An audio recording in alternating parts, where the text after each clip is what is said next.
Big boss season 7 live അപ്ഡേഷനിലേക്ക് എല്ലാവർക്കും സ്വാഗതം. രാവിലെ അനീഷ് ഒരു പ്രിന്റഡ് ടീഷർട്ടൊക്കെ ഇട്ടതിന് ശേഷം അനുമോളോട് അഭിപ്രായം ചോദിക്കുകയാണ്.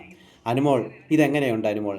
അനീഷ് എന്ത് ചെയ്താലും അനുമോളോട് തന്നെ അഭിപ്രായം ചോദിക്കുന്ന ഒരു പതിവ് നമുക്ക് കാണാനായിട്ട് സാധിക്കും. അവർക്കൊരു മനസ്സിൻ്റെ ഉള്ളിലൊരു ബോണ്ടുണ്ട് രണ്ടുപേർക്കും പരസ്പരം. അതുകൊണ്ട് തന്നെ അനീഷ് ആ ഒരു കാര്യം ചോദിക്കുമ്പോൾ അനുമോൾ പറയുന്നുണ്ട്, ഇത് നല്ലതാണ്, നല്ലപോലെ ചേരുന്നുണ്ട്, ഇത് എവിടുന്ന് കിട്ടിയ അനീഷ് ഏട്ടാ, ഇതിനു മുമ്പ് കണ്ടിട്ടില്ലല്ലോ എന്നൊക്കെ ചോദിക്കുന്നുണ്ട്. അപ്പോൾ അനീഷ് ഒന്നും പറയുന്നില്ല. അനീഷിന് പുതുതായിട്ട് കിട്ടിയ ഒരു ടീഷർട്ടാണോ അതോ അതിന് പഴയത് മേടിച്ച് തരുന്നതാണോ എന്നറിയില്ല.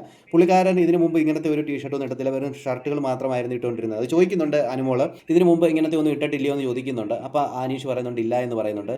എന്തായാലും സ്റ്റൈലായിട്ടാണ് പുള്ളിക്കാരനുള്ളത്. അത് അനുമോൾ പറയുന്നുണ്ട്, ഇതുപോലെ താടിയൊക്കെ വടിച്ച് ഒന്ന് ഷോട്ട് ചെയ്തപ്പോഴത്തേന് നല്ല രസമുണ്ട് കാണാനെന്ന രീതിയിൽ അനുമോൾ അവിടെ പറയുന്നുണ്ട്. ഇതേ അഭിപ്രായം തന്നെ ആദിലയും പറയുന്നുണ്ട്, നൂറയും പറയുന്നുണ്ട്. അപ്പം ഈ അനുമോൾ ചോദിക്കുന്നുണ്ട്, എന്നാൽ മറ്റുള്ളവരോട് ഒന്ന് ചോദിച്ചു നോക്കുക എന്ന രീതിയിൽ പറയുമ്പോൾ സാബുമോൻ അടുത്തിരിക്കുമ്പോൾ സാബുമോനോട് ചോദിക്കുന്നുണ്ട്, സാബുമോനെ എങ്ങനെയുണ്ട് ഈ ലുക്ക് എന്ന് ചോദിക്കുമ്പോൾ നല്ല രസമുണ്ടെന്നൊക്കെ പറയുന്നുണ്ട്. ജീൻസിൻ്റെ കൂടെ ടീഷർട്ട് നല്ല ലുക്കിലാണെന്നൊക്കെ പറയുന്നുണ്ട്. എന്തായാലും രാവിലെ തന്നെ അനീഷ് നല്ല കോൺഫിഡൻസിലാണ്. കാരണം നല്ലൊരു ടീഷർട്ട് കിട്ടി, അല്ലെങ്കിൽ നല്ലൊരു ടീഷർട്ടിലൊക്കെ സ്റ്റൈലിഷ് ആയിട്ടുണ്ടെന്നൊക്കെ പറഞ്ഞു കഴിഞ്ഞപ്പോഴത്തേന് പുള്ളിക്ക് ഭയങ്കര സന്തോഷത്തിലാണ്. ഇനി എന്തൊക്കെ നടക്കും നമുക്ക് കാത്തിരുന്ന് കാണാം. കൂടുതൽ ബിഗ് ബോസ് ലൈവ് അപ്ഡേഷനായി ഈ ചാനൽ സബ്സ്ക്രൈബ് ചെയ്യാൻ മറക്കരുത്.